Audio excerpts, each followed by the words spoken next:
Ça ne va pas nous empêcher parce que avant de jouer Kigali, on connaissait le programme et on avait déjà établi notre programme, on avait tout prévu, qu'on gagne contre les Rwandais et après on enchaîne directement contre les clubs. Alors on ne doit pas avoir l'euphorie parce qu'on a juste gagné un match en CAF et nous avons l'ambition d'aller très loin dans la CAF. Et surtout, il n'y a pas d'euphorie parce que j'ai dit chaque jour aux joueurs que c'est ça le haut niveau.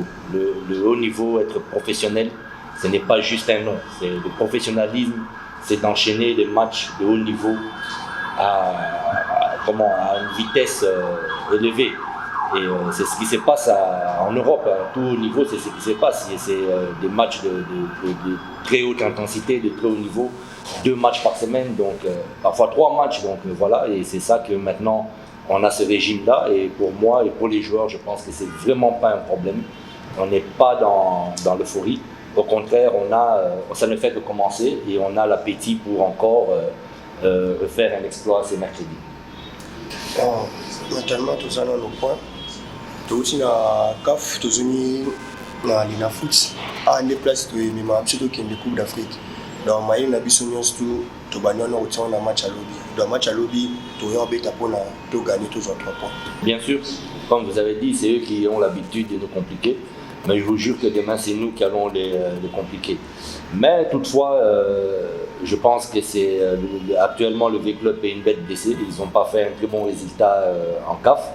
Et ça tâtonnait aussi un peu, je trouve, au niveau de leur style de jeu. Et je pense qu'ils vont être maintenant touchés dans leur orgueil.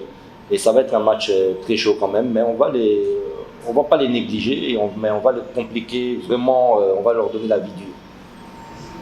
Donc il est plus que temps, oui, de changer l'histoire. Donc c'est pas seulement le coach, c'est avec les joueurs. Je pense que le DCMP est un club historique.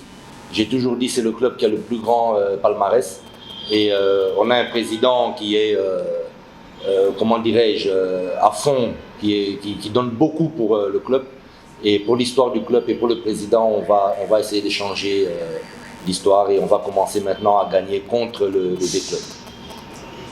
Dans tous les matchs avec mes collaborateurs, le staff technique, notre analyste vidéo, donc avant tous les matchs, on observe l'adversaire pour détecter leurs points forts et leurs points faibles. Après ça, il y a un rapport, pour le match de V-Club, j'ai un rapport d'une dizaine de pages. Donc rien n'est inconnu pour moi pour le V-Club et effectivement, on va profiter de leurs lacunes. On s'adapte jamais à l'adversaire parce qu'on a notre style de jeu imposé. Mais par contre, c'est toujours intéressant de connaître les points forts et les points faibles de l'adversaire. Et effectivement, ce sont des points où on devra profiter, sur lesquels on devra profiter aussi. Ouais, discours n'a pas baninga na nza qui un an to négliger match de 2 to négliger adversaire de 3 tu es tombé pour to gagner tous à 3 points. Tu es que vu que ça des équipes à mener. Donc tu cause à monter le coup là to be tana Céleste vita da équipe à haut niveau. Donc tout ça vraiment sérieux pour to be ta match à l'eau. Bon, on avait un problème d'éligibilité sur certains joueurs pour la CAF, mais maintenant pour la l'INAFOOT, tous les joueurs sont éligibles et disponibles. Juste Kama qui a une fixation à son doigt, à l'index, mais je crois que Lomboto va reprendre son poste pour ce match-ci de demain. Et puis on a fait venir aussi l'international guinéen Condé. Donc on a 3 bons gardiens parce que moi je maintiens que Kama c'est un très bon gardien aussi. Donc on a 3 bons gardiens pour l'avenir à notre disposition.